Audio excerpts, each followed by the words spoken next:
year ago, my life had collapsed around me. I'd worked myself into exhaustion. My father died suddenly, and my relationships were in turmoil. Little did I know at the time, out of my greatest despair was to come the greatest gift.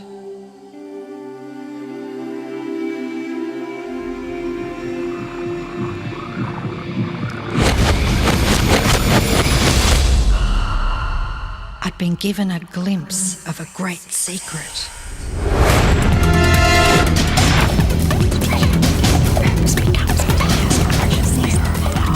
I began tracing the secret back through history.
I couldn't believe all the people who knew this. They were the greatest people in history.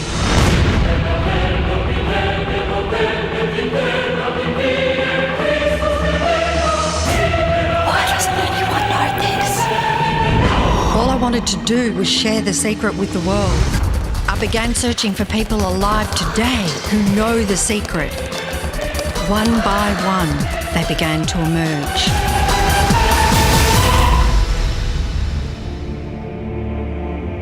You know, this secret gives you everything you want.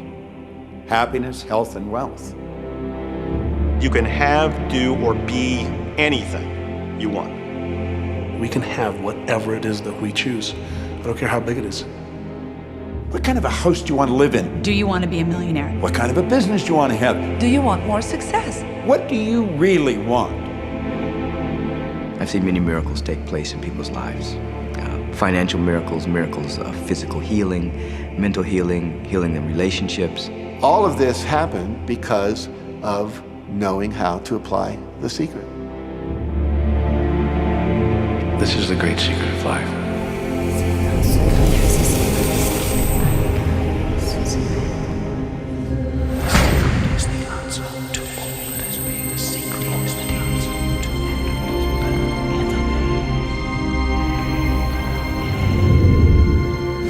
You've probably been sitting there wondering, what is the secret? I'll tell you how I have come to understand it. We all work with one infinite power. We all guide ourselves by exactly the same laws. The natural laws of the universe are so precise that we don't even have any difficulty building spaceships. We can send people to the moon, and we can time the landing with the precision of a fraction of a second. I don't care if you're in India, if you're in Australia, New Zealand, Stockholm, or London, or Toronto, or Montreal, or New York. We're all working with one power, one law. It's attraction. The secret is the law of attraction. Everything that's coming into your life, you are attracting into your life.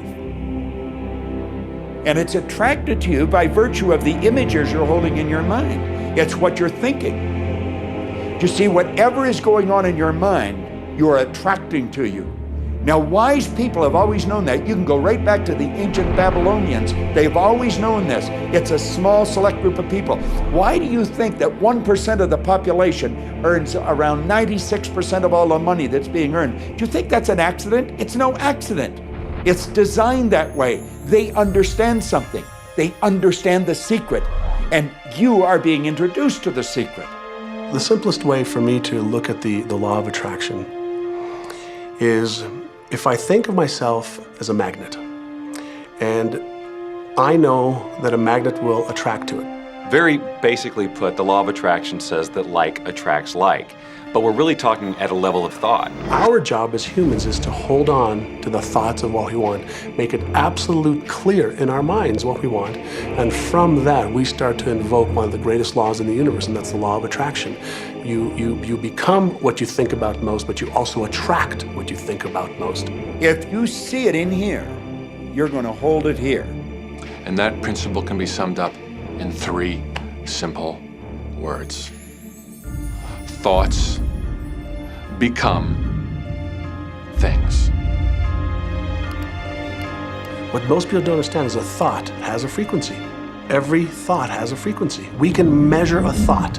And so if you're thinking that thought over and over and over again, or if you're imagining in your mind, okay, having that brand new car, having the money that you need, building that company, finding your soulmate, if you imagine what that looks like, you're emitting that frequency on a consistent basis. Thoughts are sending out that magnetic signal that is drawing the parallel back to you. See yourself living in abundance, and you will attract it. It always works. It works every time with every person. Here's the problem. Most people are thinking about what they don't want, and they're wondering why it shows up over and over and over again. The law of attraction doesn't care whether you perceive something to be good or bad, or whether you don't want it or whether you do want it. It's responding to your thoughts. So if you're sitting there looking at a mountain of debt, feeling terrible about it, that's the signal you're putting out to the universe. Wow, I feel really bad because of all this debt I've got. You're just affirming it to yourself. You feel it on every level of your being. That's what you're going to get more of. The law of attraction is really obedient. When you think of the things that you want and you focus on them with all of your intention, the law of attraction will give you what you want every time. When you focus on the things that you don't want, I don't want to be late, I don't want to be late, you really are calling that into existence. The law of attraction doesn't hear that you don't want it, and so it's going to show up over and over and over again. The law of attraction is not biased to wants or don't wants. It manifests the things that you think about. The law of attraction is always working. Whether you believe it or understand it or not, it's always working. It's working as much as you're thinking. Anytime your thoughts are flowing, the law of attraction is operational. When you're thinking about the past, present, or the future, the law of attraction is working. It's an ongoing process. You don't press pause, you don't press stop. It is forever in action, as your thoughts are.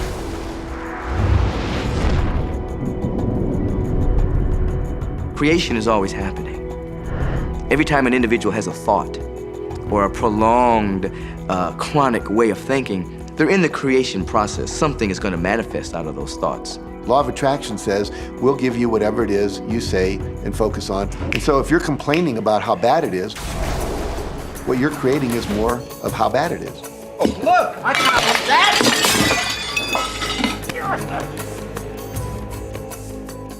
I had a student named Robert. Robert was a gay man, and he was taking an online course I have, part of which entails email access to me.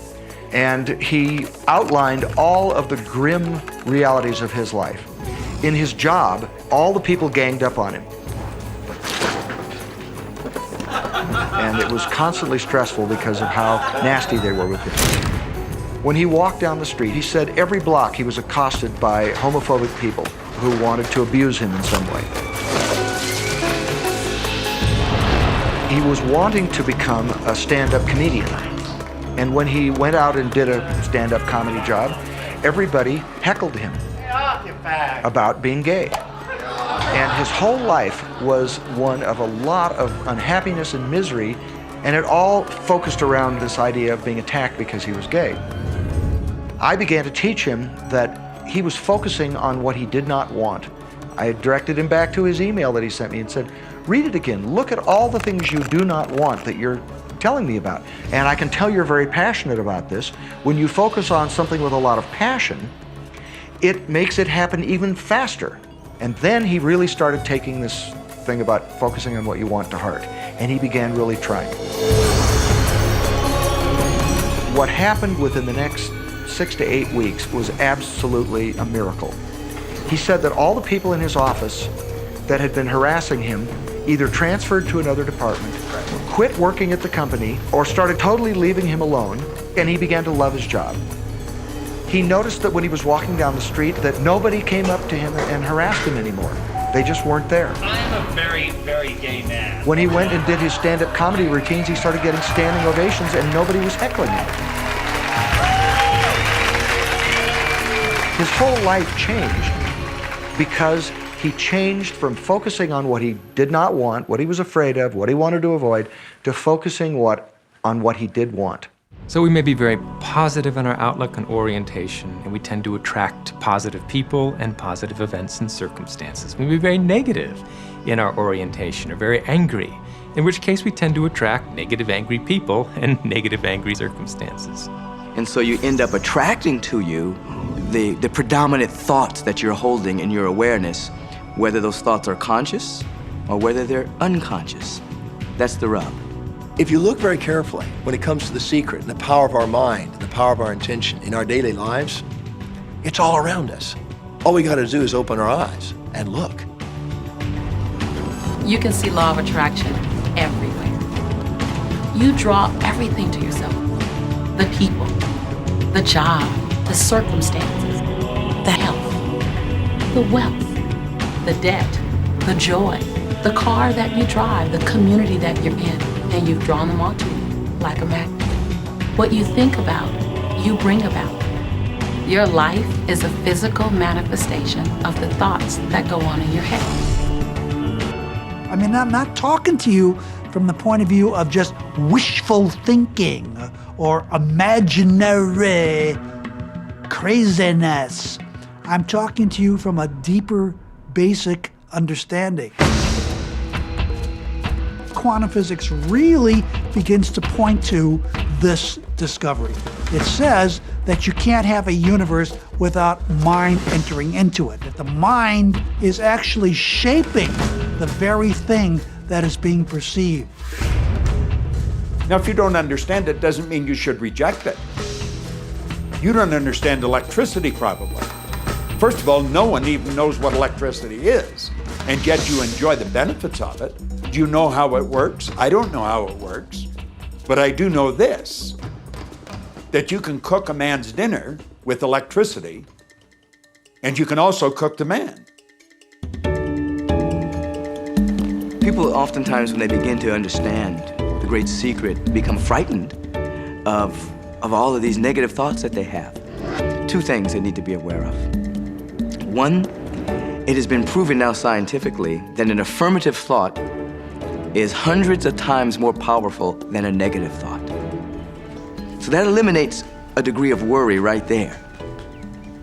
And the second thing is that thank God there's a time delay, that all of your thoughts don't come true instantly.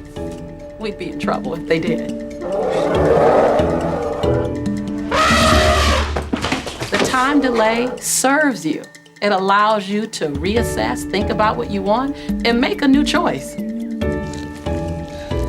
So you want to become aware of your thoughts, you want to choose your thoughts carefully, and you want to have fun with this because you are the masterpiece of your own life. You are the Michelangelo of your own life. The David that you are sculpting is you, and you do it with your thoughts. The leaders in the past who had the secret wanted to keep the power and not share the power. So they kept people ignorant of the secret. People went to work, they did their job, they came home. They were on a treadmill with no power because the secret was kept in the few. We live in a universe in which there are laws. Just as there's a law of gravity, if you fall off a building, it doesn't matter whether you're a good person or a bad person, you're gonna hit the ground. Everything that's around you right now in your life, including the things you're complaining about, you've attracted. Now, I know at first blush that's going to be something that you hate to hear. You're going to immediately say, I didn't attract the car accident. I didn't attract this particular client. I didn't particularly attract the debt. I didn't attract whatever it happens to be that you're complaining about. And I'm here to be a little bit in your face and to say, yes, you did attract it. And this is one of the hardest concepts to get. But once you've accepted it, it's life transforming. This is part of the overall giant secret here. And most of us attract by default. We just think that we don't have any control over it. Our thoughts are on autopilot, our feelings are on autopilot, and so everything is just brought to us by default. Now, if this is your first time to hear this, it may feel like, oh, I have to now monitor my thoughts. This is going to be a lot of work. It will seem like that at first, but that's where the fun begins. It's impossible to monitor every thought we have. Researchers tell us that we have about 60,000 thoughts a day. Can you imagine how exhausted you feel trying to control all of those thoughts? Fortunately, there's an easier way, and it's our feelings. Our feelings let us know what it is that we're thinking. So your thoughts cause your feelings. The emotions are this incredible gift that we have to let us know what we're attracting. Think about your feelings. You have good feelings and you have bad feelings. And you know the difference between the two because one makes you feel good and the other makes you feel bad.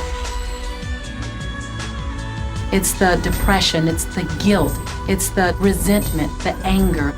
It's those feelings. They don't make you feel empowered. Those are the bad feelings. On another level, it's called bad frequency or bad vibes or whatever you want to call it.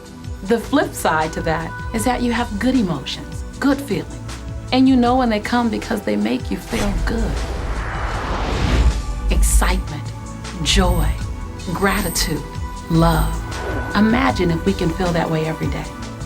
When you celebrate the good feelings, you'll draw to you more good feelings and things that make you feel good. So it's really so simple. It's right there. The answer is, what am I attracting right now? Well, how do you feel? I feel good. Well, good. Keep doing that. Our feelings are a feedback mechanism to us about whether we're on track or not, whether we're on course or off course. If you're feeling good, then you're creating a future that's on track with what you're desiring. If you're feeling bad, you're creating a future that's off track with your desires. As you go about your day, the law of attraction is working in every second. Everything we think, everything we're feeling is creating our future. If you're worried, if you're in fear, then that's bringing more of that into your life throughout the day.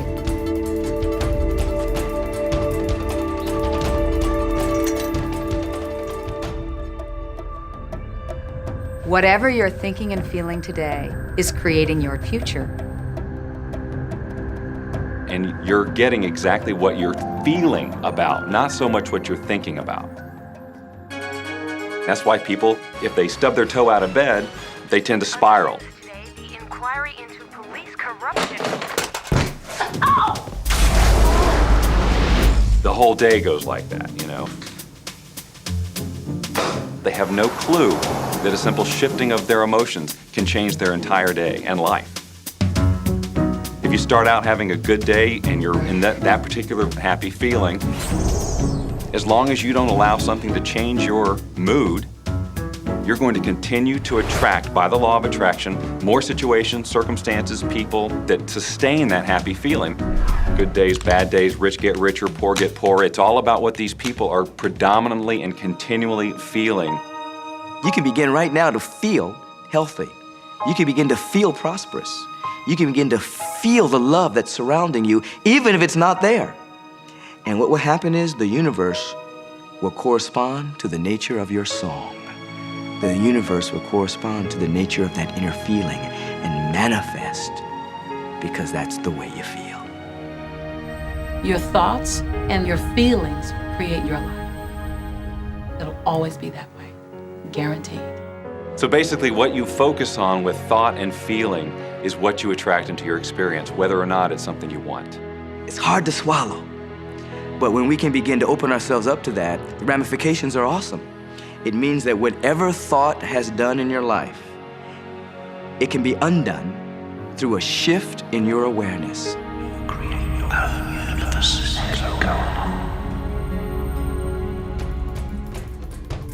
It's really important that you feel good, because this feeling good is what goes out as a signal into the universe and starts to attract more of itself to you. So the more you can feel good, the more you will attract the things that help you feel good in order to keep bringing you up higher and higher. When you're feeling down, do you know that you can change it like that? Put on a beautiful piece of music. Start singing. That'll change your emotion. Or think of something beautiful. Think of a baby. Maybe one you love. And dwell on it. Really keep that thought in your mind. Block everything out but that thought. I guarantee you'll start to feel good. This principle applies to your family pet, for instance, which I believe are wonderful because they put you in a great emotional state.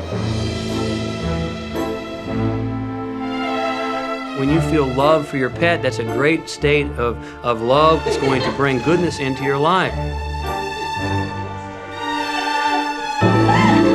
What a gift that is. Once you begin to understand and truly master your thoughts and feelings, that's when you see how you create your own reality. That's where your freedom is. That's where all your power is. That's when you see how you can become a deliberate creator of your life. And when you are a deliberate creator of your life and you use this law of attraction, you will have a life that is beyond what you can possibly imagine right now. Since I learned the secret and started applying it to my life has truly become magical. I think the kind of life that everybody dreams of, and I live on a day-to-day basis. I live in a $4.5 million mansion. I have a wife to die for. I get to vacation in all the fabulous spots of the world. I've climbed mountains, I've explored, I've been on safari. And all of this happened and continues to happen because of knowing how to apply the secret. Life can be absolutely phenomenal, and it should be, and it will be, when you start using the secret. The aspirations of pure intense gratification.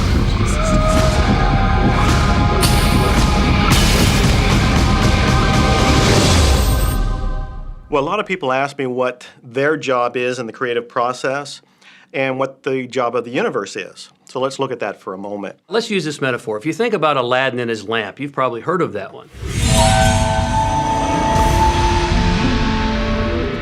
I mean, Aladdin picks up the lamp and he dusts it off, and out pops the genie.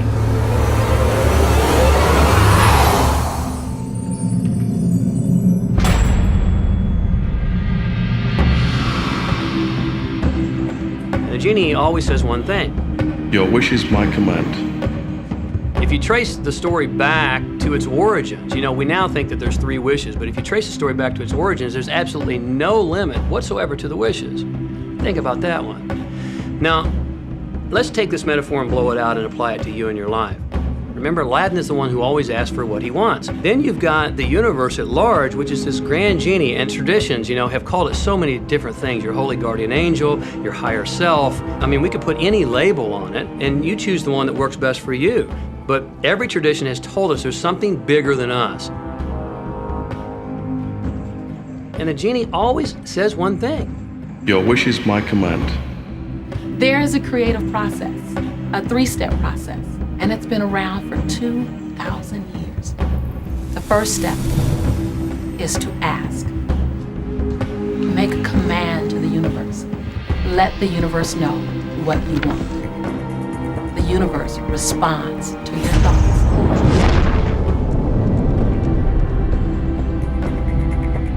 What do you really want? Sit down and write it out on a piece of paper. Write it in the present tense. You might begin by writing, I am so happy and grateful now that, and then explain how you want your life to be in every area. And this is really fun. This is like having the universe as your catalog, and you flip through it and you go, well, I'd like to have this experience, and I'd like to have that product, and I'd like to have a person like that. It is you just placing your order with the universe. It's really that easy. Step 2 is believe. Believe that it's already yours. Have what I love to call unwavering faith, believing in the unseen. Your wish is my command. And the universe will start to rearrange itself to make it happen for you. Most of us have never allowed ourselves to want what we truly want because we can't see how it's going to manifest. If you do just a little research, it is going to become evident to you that anyone that ever accomplished anything did not know how they were going to do it. They only knew they were going to do it. You don't need to know how it's going to come about. You don't need to know how the universe will rearrange itself. You don't know how, it'll be shown to you. You will attract the way. Most of the time when we don't see the things that we've requested, we get frustrated, we get disappointed, and we begin to become doubtful. The doubt brings about a feeling of disappointment. Recognize that feeling and replace it with a feeling of unwavering faith. I know, like I know, like I know that it's on its way.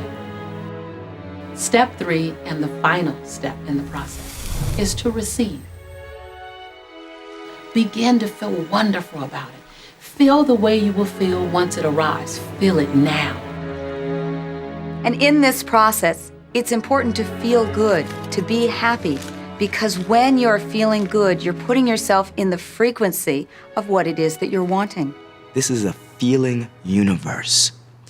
So if you just intellectually believe something, but you have no corresponding feeling underneath that, you don't necessarily have enough power to manifest what you want in your life. You have to feel it.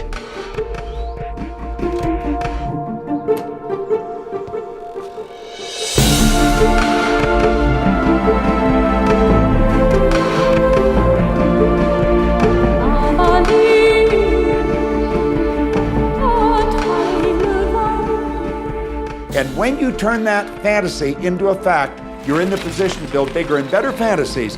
And that, my friend, is the creative process. So the law of attraction, the study and practice of the law of attraction is just figuring out what will help you generate the feelings of having it now. Go test drive that car.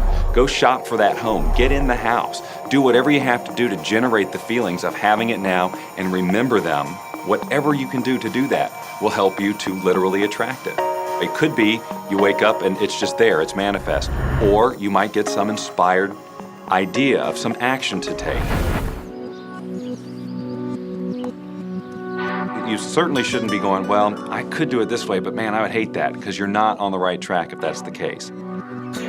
Action will sometimes be required, but if you're really doing it in line with what the universe is trying to deliver, it's going to feel joyous, you're going to feel so alive, time will just stop, you could do it all day.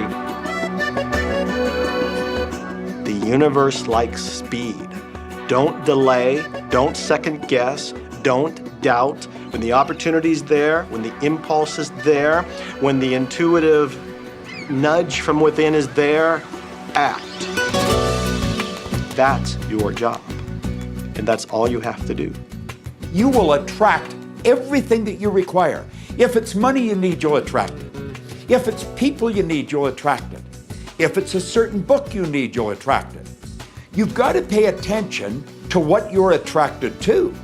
Because as you hold images of what you want, you're going to be attracted to things and they're going to be attracted to you. But it literally moves into physical reality with and through you. And it does that by law. You can start with nothing. And out of nothing and out of no way, a way will be made. Think of this, a car driving through the night, the headlights only go 100 to 200 feet forward, and you can make it all the way from California to New York driving through the dark because all you have to see is the next 200 feet. And That's how life tends to unfold before us. And if we just trust that the next 200 feet will unfold after that, the next 200 feet will unfold after that, your life will keep unfolding, and it will eventually get you to the destination of whatever it is you truly want because you want it.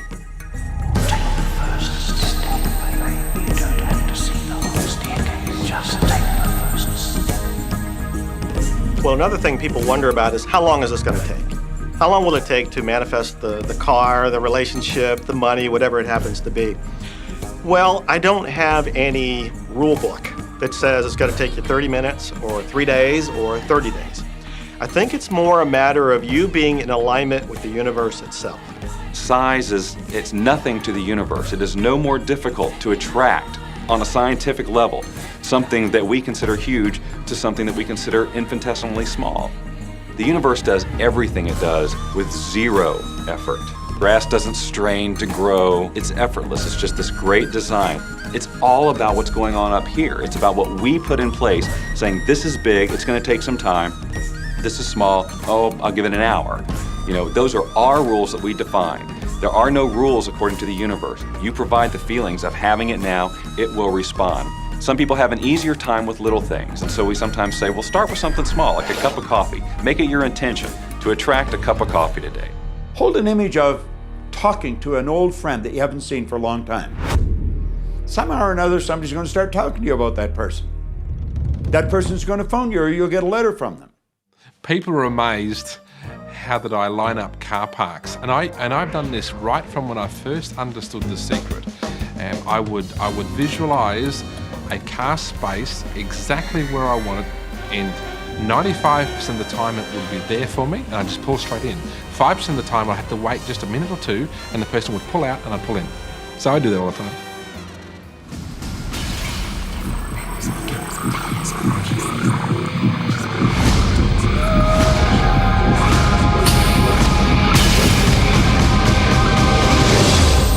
A lot of people feel stuck or in prison or confined by their current circumstances.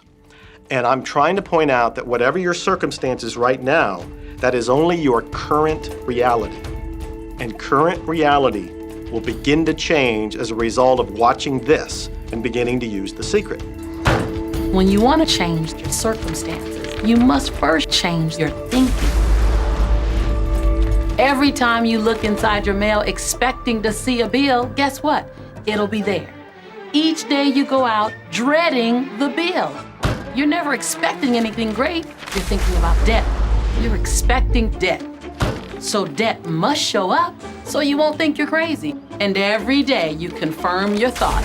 Is debt gonna be there? Yes, debt's there.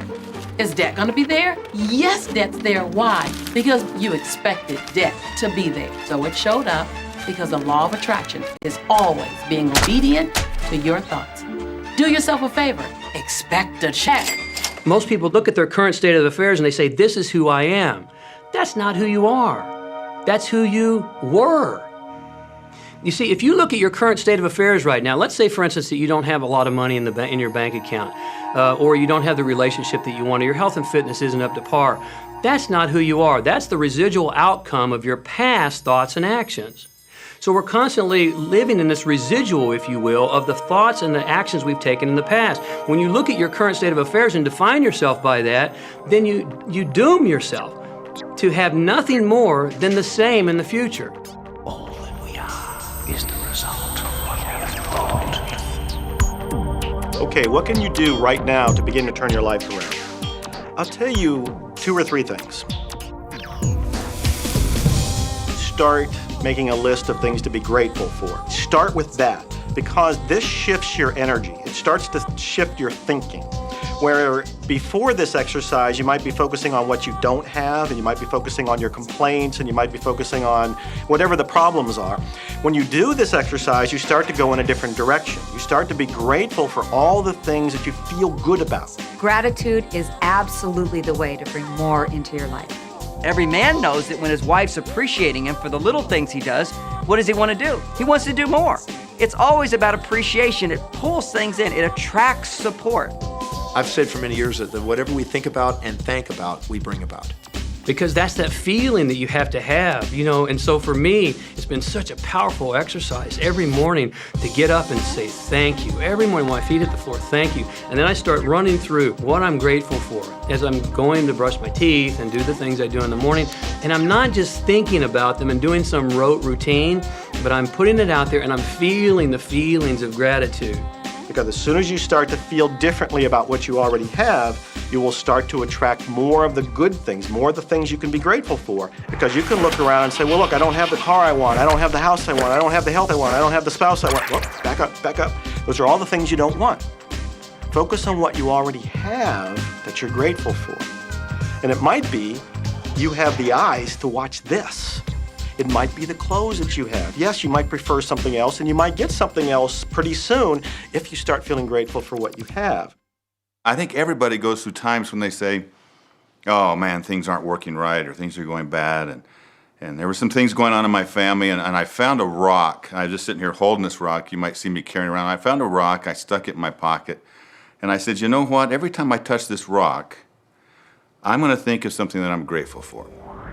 And so every morning when I get up in the morning, I pick it up off the dresser, I put it in my pocket, and I go through the things that I'm grateful for. At night, what do? You empty your pocket, and there it is again. And I've had some different experiences with that. I've had some amazing experiences. I had a guy from South Africa, another time, he saw me drop it, he said, what is that? Well, what's that? I explained it to him, so he started calling it a gratitude rock. Gratitude rock. 2 weeks later, I got an email from him, from South Africa. And he said, my son is dying from a rare disease. It's a type of hepatitis.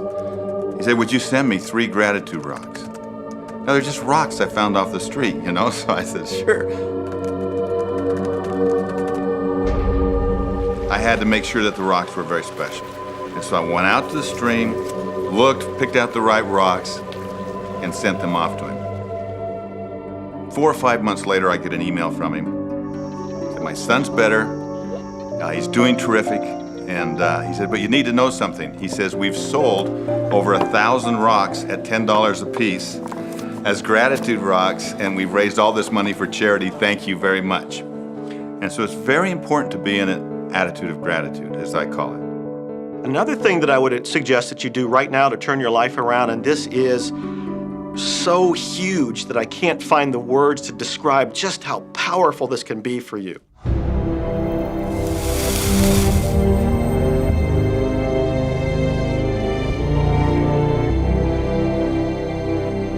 I took the visualization process from the Apollo program and instituted it during the 1980s and 90s into the Olympic program.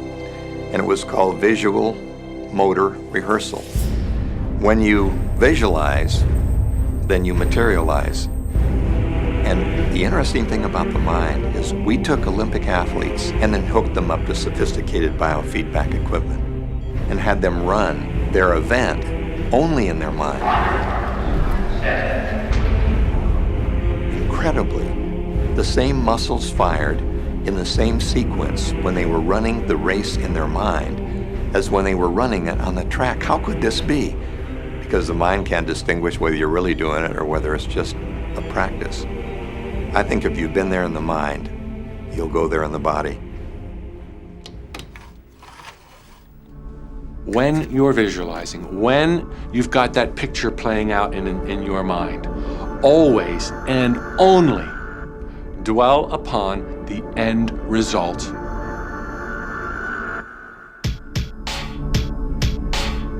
Here's an example.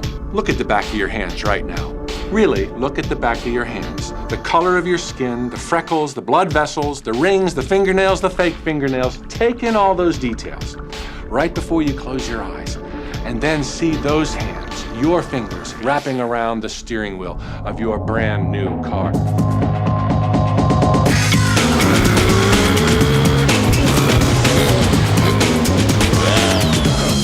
This is such a holographic experience, so real in this moment that you don't even feel like you need the car because it feels like you already have it. It's the feeling that really creates the attraction, not just the picture or the thought. And I think for a lot of people, they think, well, if I think positive thoughts, or if I visualize having what I want, that'll be enough.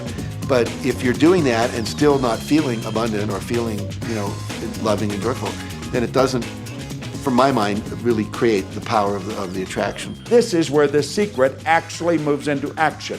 You put yourself in the feeling place of really being in that car, not, oh, I wish I could get that car, or someday I'll have that car, because that's a very definite feeling associated with that. It's not in the now, it's not, it's in the future.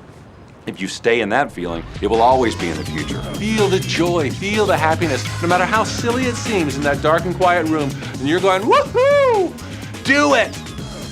A lot of people will say, come on, do I have to do that? How bad do you want change?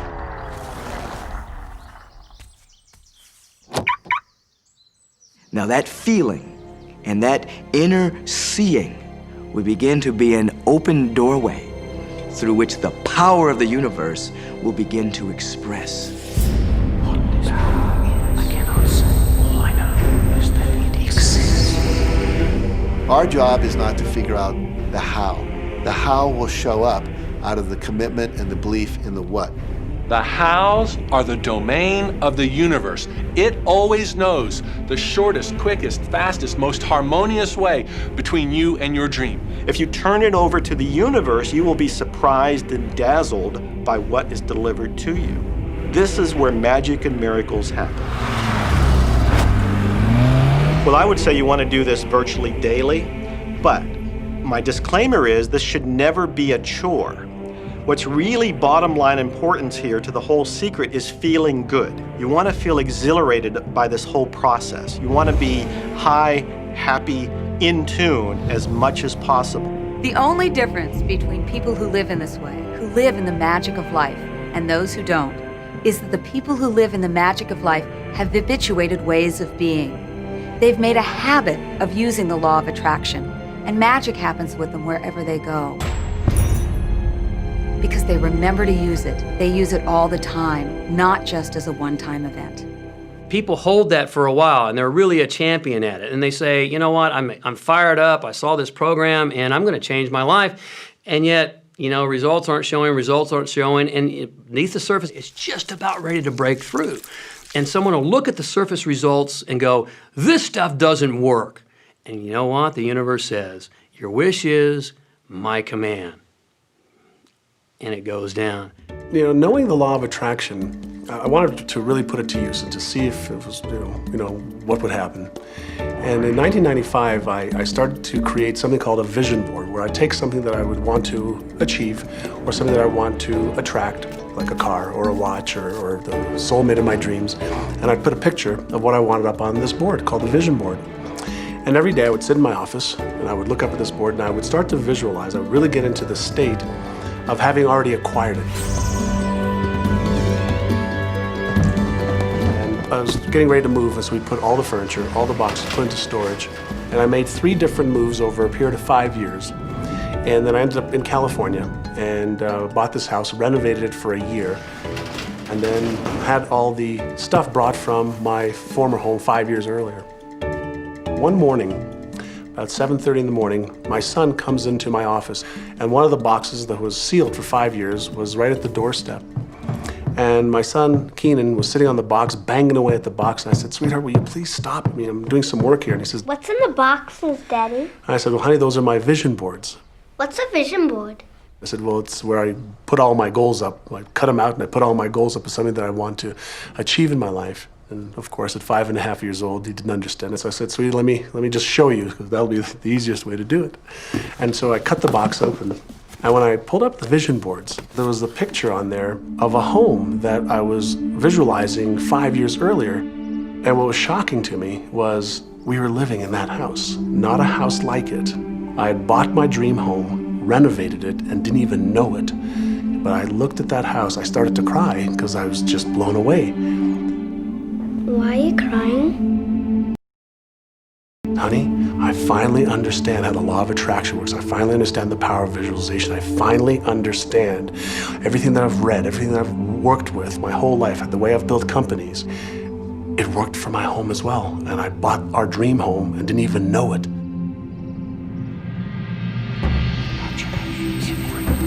is the breathing of life's decide what you want, believe you can have it, believe you deserve it, and believe it's possible for you. And then close your eyes every day for several minutes and visualize having what you already want and feeling the feelings of already having it. Come out of that and focus on what you're grateful for already. And really enjoy it, okay? And then go into your day and release it to the universe and trust that the universe will figure out how to manifest it.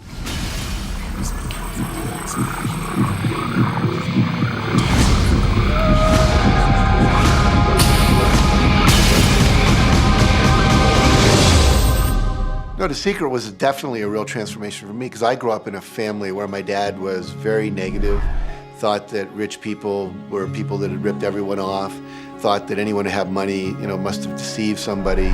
And so I grew up with a lot of beliefs about money, that if you had it, it made you bad. Only evil people have money. And, money doesn't grow on trees. That was a big one. Who do you think I am, Rockefeller? That was one of his favorite phrases.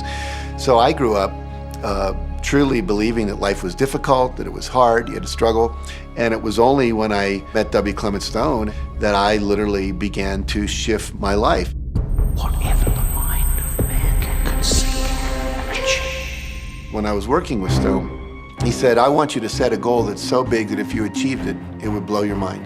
And you would know it's only because of what I've taught you that you would have achieved this goal. Well, at the time, I was making about $8,000 a year. And for some reason, I wanted something that was really measurable. So I said, I want to make $100,000 in a year. Now, I had no idea how I could do that. I saw no strategy, no possibility, but I just said, I'm going to declare that, I'm going to believe it, I'm going to act as if it's true, and release it. And so I did that. And one of the things he taught me was every day to close your eyes and visualize the goal as if it's already achieved. And I had actually made a $100,000 bill that I put on the ceiling. So the first thing I'd see when I woke up, I'd look up and there it was. It would remind me that this was my intention. And then I would close my eyes and visualize having this $100,000 a year lifestyle. And interestingly enough, nothing major happened for about 30 days. I didn't have any great breakthrough ideas. No one was offering me more money. And all of a sudden, I was in the shower, it was about 4 weeks into it, and I had a $100,000 idea. It just came right into my head. I had a book I had written, and I said, if I could sell 400,000 copies of my book at a quarter each, that'd be $100,000. Now, the book was there, but I never had this thought. And one of the secrets, I think, is that when you have inspired thought, you have to trust it, and you have to act on it. Now, I didn't know how to do that. I didn't know how I was going to sell 400,000 copies. We'd never done that.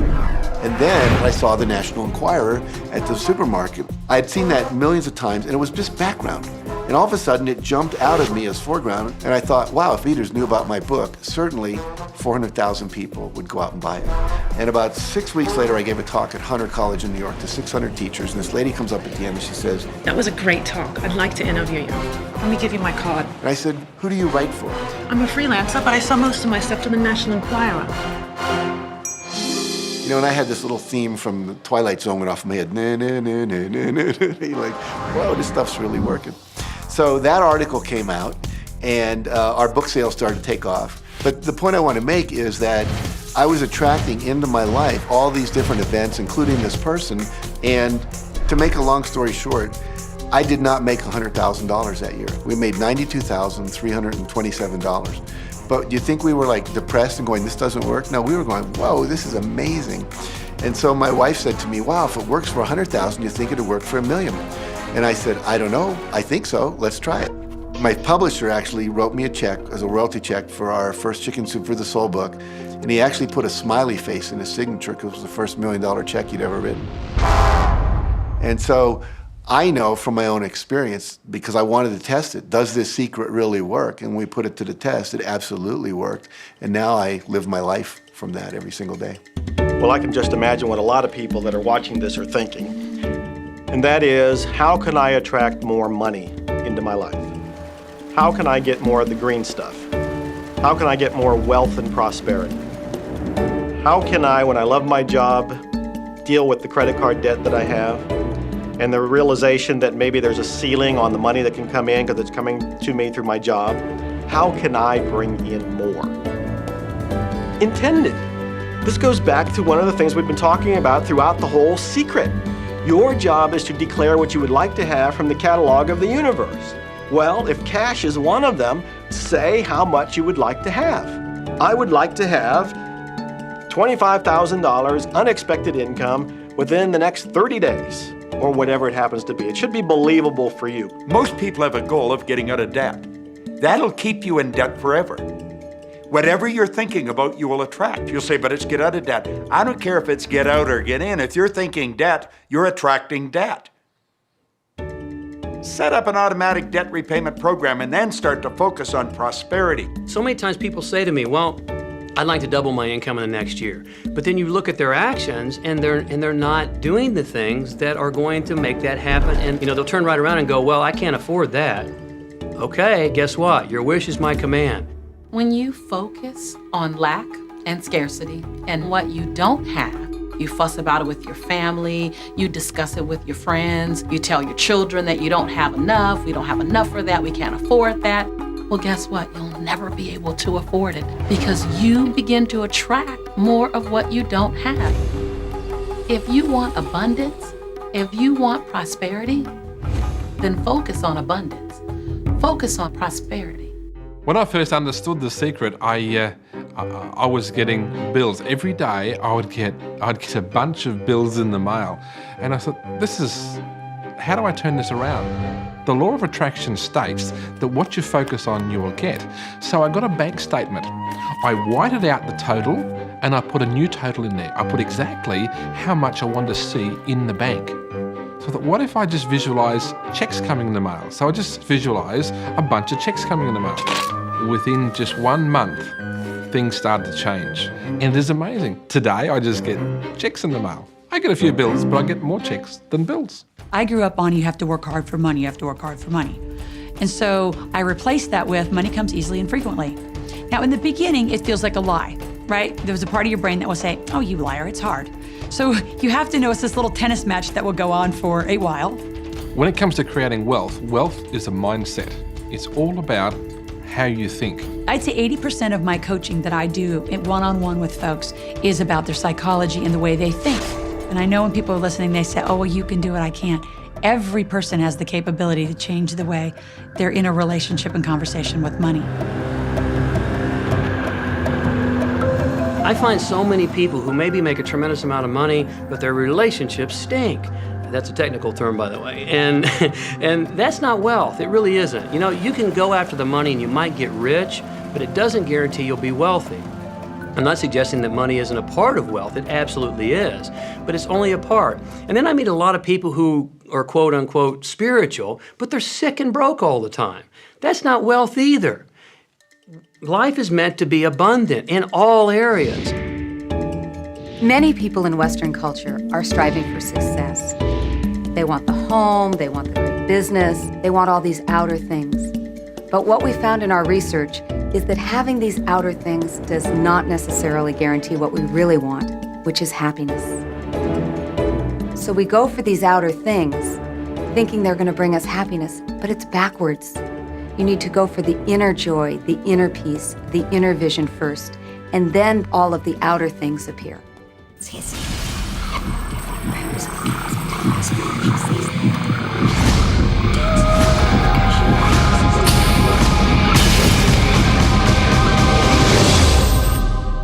The secret means for me actually that we are creators of our universe, and that every wish of what we want to create will manifest in our life. Therefore, it's very important what you wish, what your thoughts are, what your feelings are, because it will manifest. Now, one day I went into somebody's home, and he was an art director of a very famous film producer. And in every corner, he had this beautiful image of a woman, a naked woman dressed with a fabric, kind of doing this, kind of saying, oh, I don't look at you, I don't see you, And I said, I think you have trouble in your romance.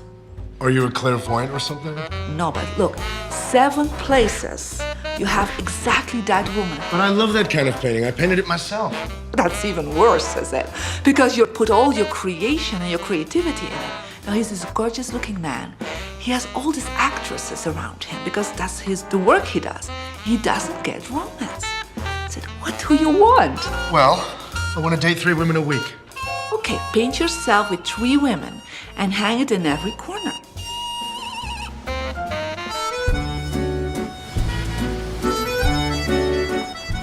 Six months later, I see him in Europe. I said, how is your love life? Great. They just call me. They all want to date me. Because that's your wish. Now I have like 3 dates a week. They're fighting over me. Good on you. But I really want to stabilize a little bit. I want marriage, and I want romance. Well, paint it, okay? So he painted a beautiful romantic relationship.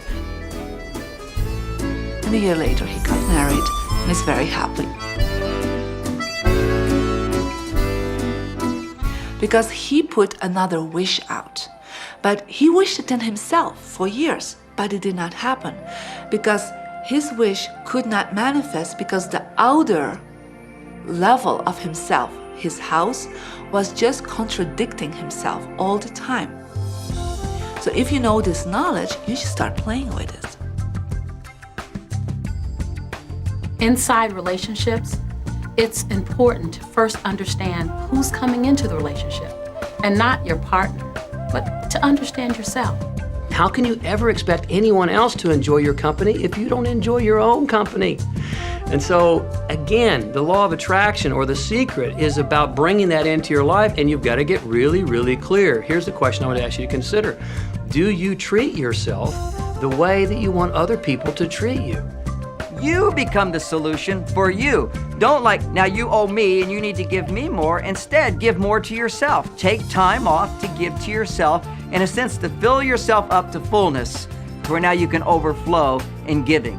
I got into many relationships expecting my partner to show me my beauty because I didn't see my own beauty. See, when I was growing up, my heroes, or my she-ros, were the Bionic Woman, Wonder Woman, or Charlie's Angels. And while they're wonderful, they didn't look like me. It wasn't until I fell in love with Lisa, my mocha skin, my full lips, my round hips, my curly hair. It wasn't until that moment that I fell in love with me that the rest of the world was able to fall in love with me as well. There's something so magnificent about you. I have been studying me for 44 years. I want to kiss myself. Because you're going to get to love yourself. I'm not talking about conceit. I'm talking about a healthy respect for yourself. And as you love yourself, you'll love others. In relationships, we're so used to complaining about other people. My coworkers are so difficult to work with. My husband makes me so mad. Children are so lazy. It's always focusing on the other person. But for relationships to really work, we need to focus on what we appreciate about the other person, not what we're complaining about. When we're complaining about those things, we're only getting more of those things.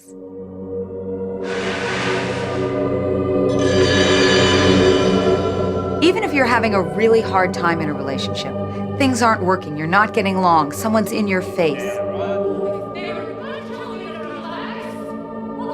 you still can turn that relationship around.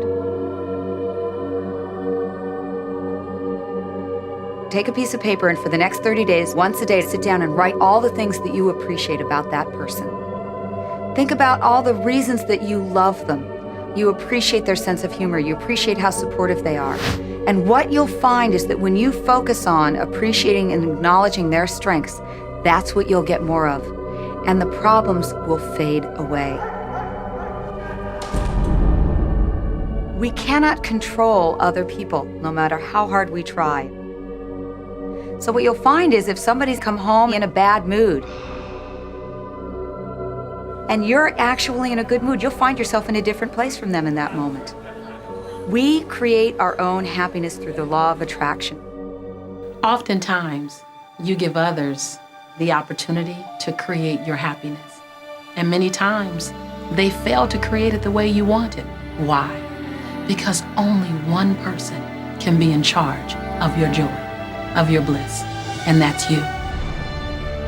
So even as a parent, as a child, as a spouse, even the people closest to you, they do not have the control to create your happiness. Your joy lies within you.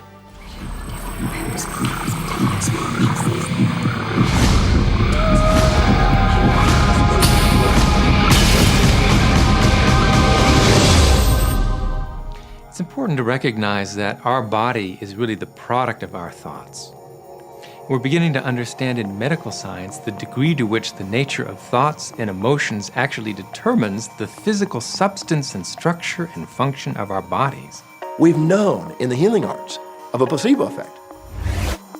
A placebo is something that supposedly has no impact and no effect on the body, like a sugar pill or something.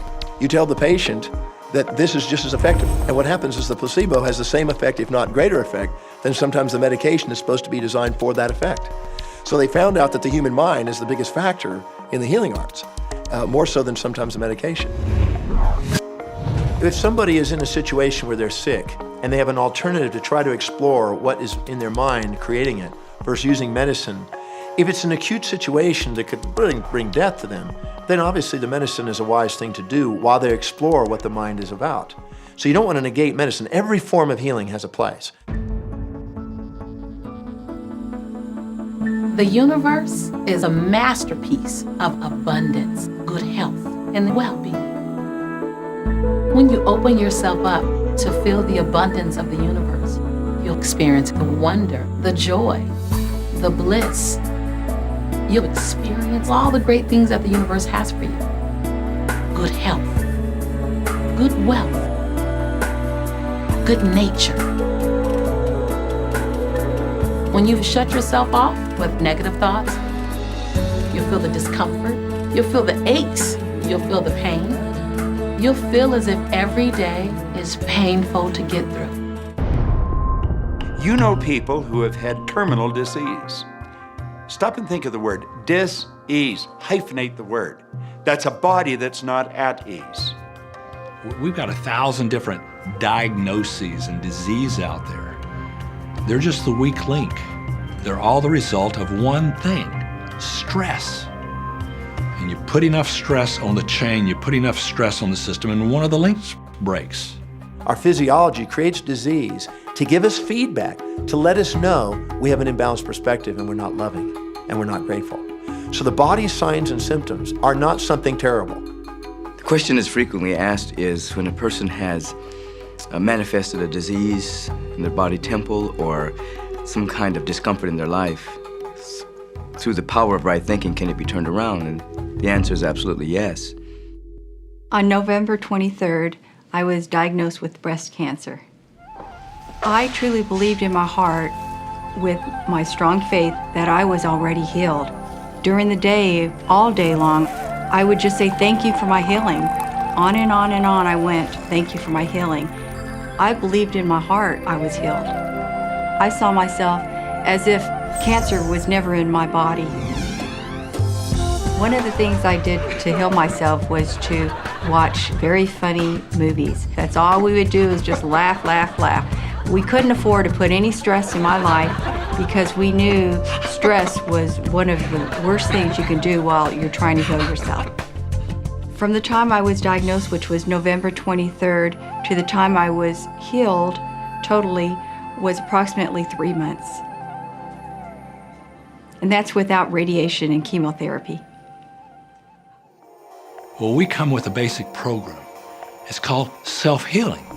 You get a wound, it grows back together. You get a bacterial infection, the immune system comes and takes care of those bacteria and heals it up. The immune system is made to heal itself. Dis-ease cannot live in a body that's in a healthy emotional state. Your body is casting off millions of cells every second, and it's creating millions of new cells. In fact, literally, parts of our body are replaced every day. Other parts take a few months, other parts a couple of years. But within a few years, we have a brand new physical body. If you have a disease and you're focusing on it and you're talking to people about it, you're going to create more diseased cells. See yourself living in a perfectly healthy body. Let the doctor look after the disease. You have two people, both stricken with something. But one chooses to focus on joy. They choose to live in possibility. They choose to live in hopefulness. They focus on all the reasons why they should be joyful and grateful. Then you have the second person. Same diagnosis, but they choose to focus on the dis-ease. They focus on the pain. They focus on the woe is me. When a person is completely focused on what's wrong and their symptoms, they will perpetuate it. The healing will not occur until they shift their attention from being sick to being well, because that's the law of attraction. Happier thoughts lead to essentially a happier biochemistry, a happier, healthier body. Negative thoughts, stress, have been shown to seriously degrade the body and the functioning of the brain, because it's our thoughts and emotions that are continuously reassembling, reorganizing, recreating our body. Remove physiological stress from the body, and the body does what it was designed to do. It heals itself. I've seen kidneys regenerated. I've seen cancer dissolved. I've seen eyesight improve and come back. I always say that incurable means curable from within. You can change your life and you can heal yourself.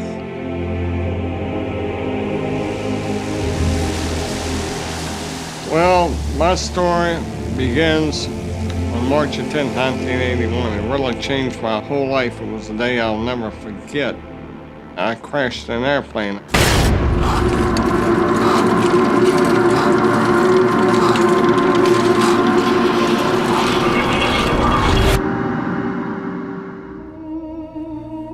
I ended up in the hospital completely paralyzed. My spinal cord was crushed. I broke the first and second cervical vertebrae. My swallowing reflex was destroyed. I couldn't eat or drink. My diaphragm was destroyed. I couldn't breathe. All I could do was blink my eyes. The doctors, of course, said all my life I'd be a vegetable. All I'd do is blink my eyes the rest of my life. That's the picture they saw of me, but it didn't matter what they thought. The main thing was what I thought.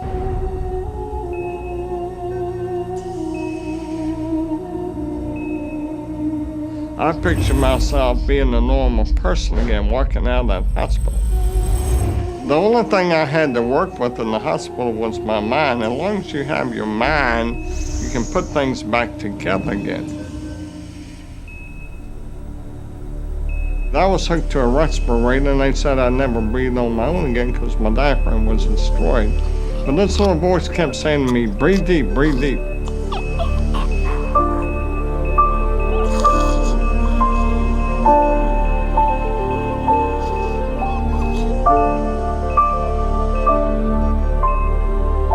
Finally, I was weaned from it. They were at a loss for an explanation.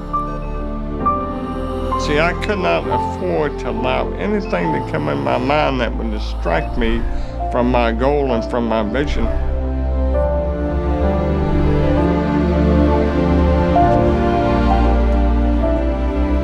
Well, I set a goal to walk out of the hospital on Christmas. That was my goal.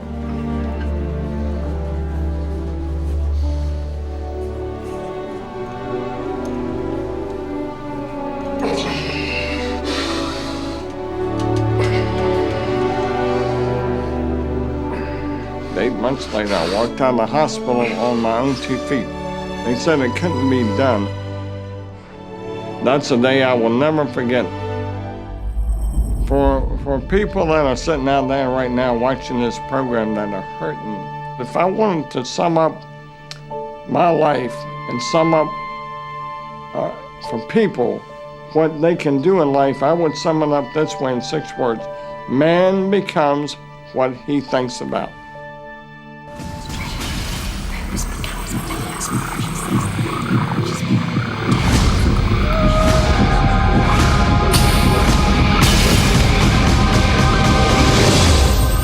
People have a tendency to look at the things that they want and say, yes, I like that.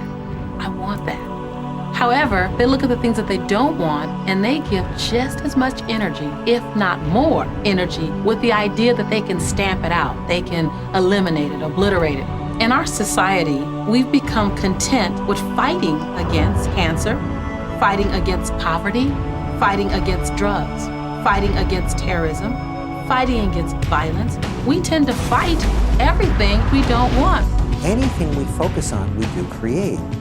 So if we're really angry, for instance, at a war that's going on, or strife, or suffering, we're adding our energy to it. We're pushing ourselves, and all that only creates resistance. The reason that what you resist persists is because if you're resisting something, you're saying, no, I don't want this thing because it makes me feel this way, the way I'm feeling right now. So you're just putting out this really strong emotion of, wow, I really don't like this feeling, and it's there, and it just comes racing towards you. You know, the anti-war movement creates more war. The anti-drug movement has actually created more drugs because we're focusing on what we don't want, drugs. How much sense does it make for us to give the problem all of the energy, as opposed to focusing on trust, love, living in abundance, education, peace? Mother Teresa was brilliant. She said, I will never attend an anti-war rally. If you have a peace rally, invite me. You know, she knew. She understood the secret. I mean, look what she manifested in the world. So if you're anti-war, be pro-peace. If you're anti-hunger, be pro-people having more than enough to eat. If you're anti a particular politician, be pro his opponent. Often elections are tipped in the favor of the person that people are really against because he's getting all the energy and all the focus.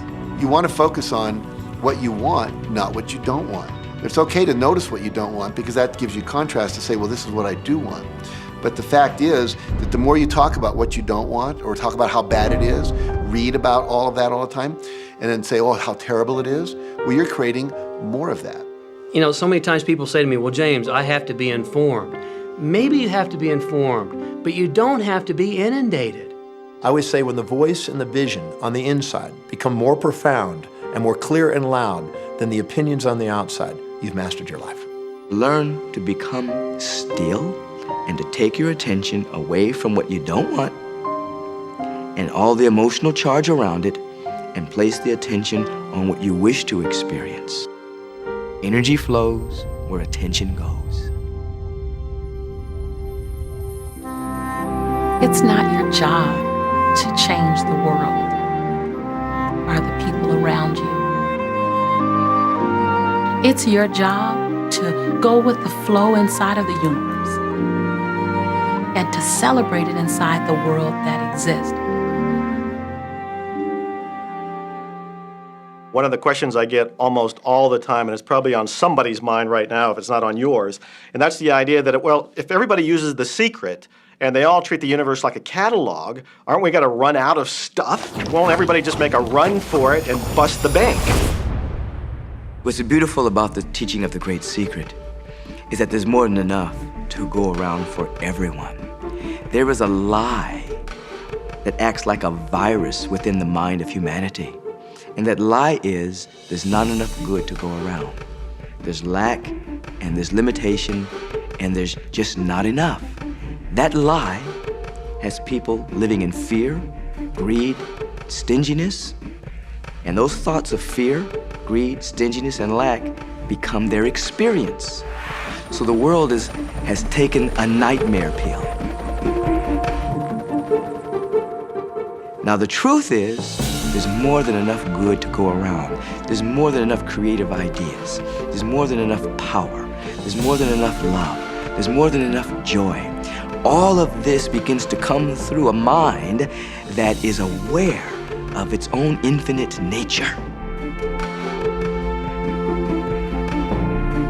Every great teacher who's ever walked the planet has told us that life was meant to be abundant. And so just when we think that resources are dwindling, we find new resources to achieve the same things. And so even though we say we have lack, it's because we don't open up our vision and see all of what's around us. You know, when everybody starts to live from their heart and go for what they want, they don't go for the same things. That's the beauty of this. We don't all want BMWs. We don't all want the same person. We don't all want the same experiences. We don't all want the same clothing. We don't all want fill in the blank. There's enough for everyone. If you believe it, if you can see it, if you act from it, it will show up for you. That's the truth. Everything that you want all the bliss, all the joy, all the love, all of the abundance, all of the prosperity. It's there, ready and waiting for you to grab a hold of it. Now you gotta get hungry for it. You have to want it. You gotta be intentional. And when you become intentional and on fire for what you want, the universe will deliver you every single thing that you've been wanting. Recognize the beautiful and wonderful things around you and bless and praise them. And on the other side, the things that aren't currently working the way you want them to work, don't spend your energy faulting or complaining. Embrace everything that you want so you can get more of it. Most of the leaders in the past missed the great part of the secret, which is empowering and sharing with others. This is the best time to have ever been alive in history. It's the first time we've ever had the power to gain knowledge at our fingertips.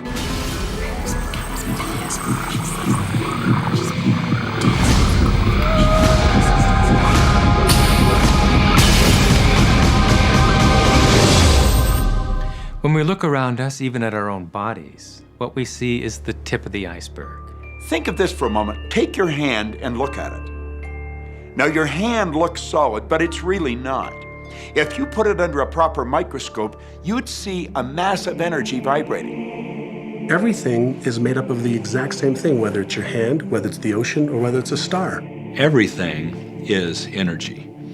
And let me help you understand that just a little bit. There's the universe, of course, and our galaxy, and our planet, and then individuals, and then inside of this body are organ systems, and then there's cells, and then there's molecules, and then there's atoms, and then there is energy. So there are a lot of levels to talk about something on, but everything in the universe is energy. I don't care what city you're living in, you've got enough power in your body, potential power, to illuminate the whole city for nearly a week. Most people define themselves by this finite body, but you're not a finite body. I mean, even under a microscope, you're an energy field. Well, what we know about energy is this. You go to a quantum physicist and you say, what creates the world? And he or she will say, energy. Well, describe energy. Okay, it can never be created or destroyed. It's always was, always has been. Everything that ever existed always exists. It's moving into form, through form, and out of form. Okay, great. You go to a theologian and you ask the question, what created the universe? And he or she will say, God. Okay, describe God. Always was and always has been, never can be created or destroyed, all that ever was, always will be, always moving into form, through form, and out of form. You see, it's the same description, just different terminology. And so if you think you're this meat suit running around, think again. You're a spiritual being. You're an energy field operating in a larger energy field. We're all connected. We just don't see it. There isn't an out there and an in here. Everything in the universe is connected. It's just one energy field.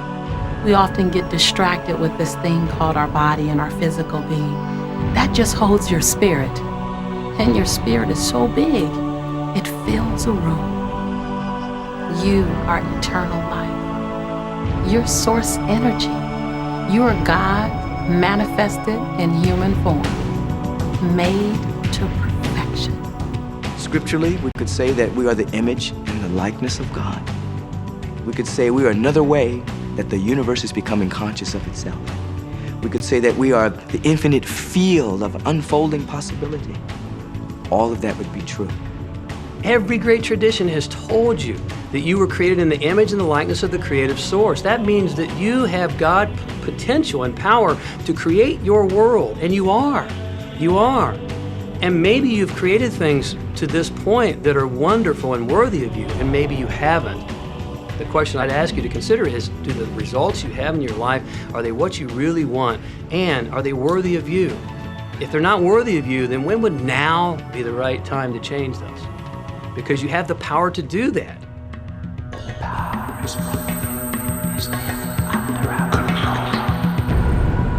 You know, a lot of people feel like they're victims in life, and they'll often point to past events, perhaps growing up with an abusive parent or in a dysfunctional family.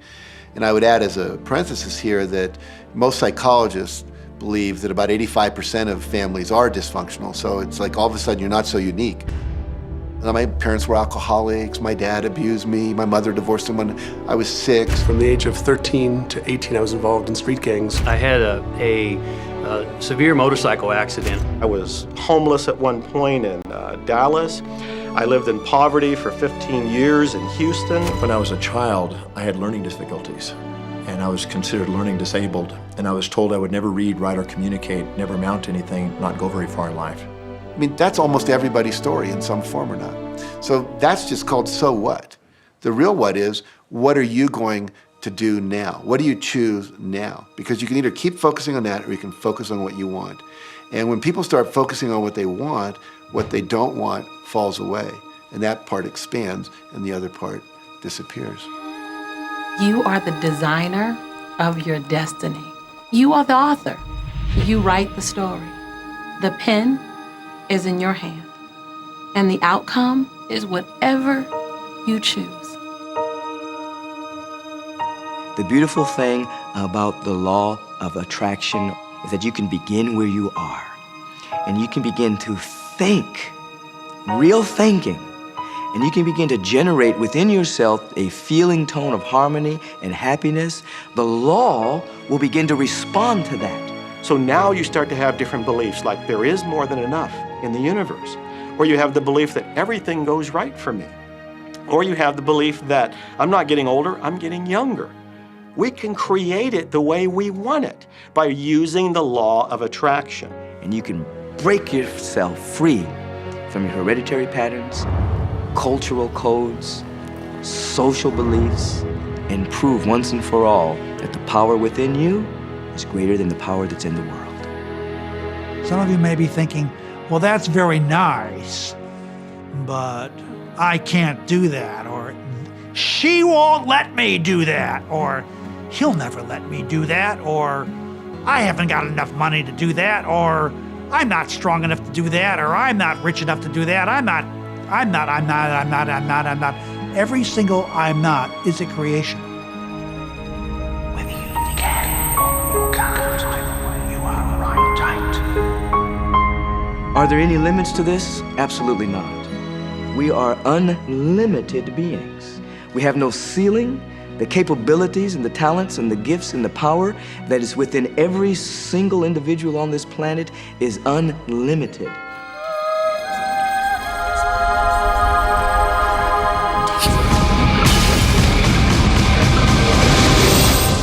There is no blackboard in the sky on which God has written your purpose, your mission in life. There's no blackboard in the sky that says, Neil Donald Walsh, a handsome guy who lived in the first part of the 21st century, who, colon, then there's a blank, you know, and all I have to do to really understand what I'm doing here, why I'm here, is to find that blackboard and find out what God really has in mind for me. But the blackboard doesn't exist. So your purpose is what you say it is. Your mission is the mission you give yourself. Your life will be what you create it as, and no one will stand in judgment of it now or ever. It took a lot of years for me to get this, because I grew up very much with this idea that, you know, there was something I was supposed to do, and if I wasn't doing it, I was like, God wouldn't be happy with me, you know? When I really got that my primary aim was to feel and experience joy, then I began to do only those things which brought me joy. We have a saying, you know, if it ain't fun, don't do it, you know? Joy, love, freedom, happiness, laughter. That's what it is. And if you've just experienced joy sitting there and meditating for an hour, by golly, do that. If you experience joy eating a salami sandwich, then do that. When I pet my cat, I'm in a state of joy. When I walk in nature, I'm in a state of joy. So I want to constantly put myself in that state. And when I do that, then all I have to do is have the intention of what I want, and what I want manifest. So inner happiness actually is the fuel of success. Anything that makes you feel good is always going to be drawing in more. You are listening to this right now. It's you that drew this into your life. It's your choice whether you want to take it and utilize it if it feels good, if If it doesn't feel good, then let it go. Find something that feels good, that resonates with your heart.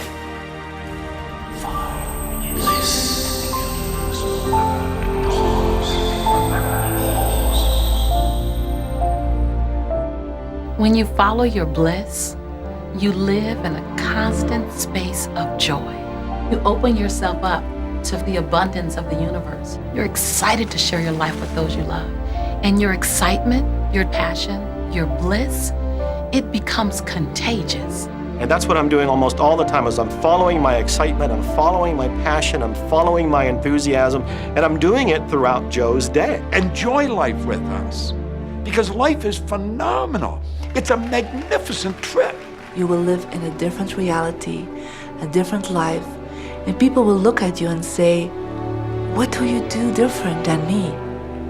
Well, the only thing that is different is that you work with the secret. And then you can do and have and be things that people will say that's impossible for you to do and have and be. We're really now moving into a new era. It's the era where the last frontier is not space, as Star Trek would say, but it's going to be mind. I see a future of unbounded potential, unbounded possibilities. Remember, we're using at most 5% of the potential of the human mind. 100% human potential is the result of proper education. So imagine a world where people were using their full mental and emotional potential. We could go anywhere. We could do anything, achieve anything. See yourself with the good that you desire. Every religious book tells us that. Every great book on philosophy, every great leader, all the avatars who have ever lived, go back and study the wise ones. Many of them have been presented to you in this program. You know what? They all understood one thing. They understood the secret. Now you understand it. And the more you use it, the more you'll understand it. You've come to this juncture in your life merely because something in you kept saying, you deserve to be happy. You are born to add something, to add value to this world, to simply be the best that you can be.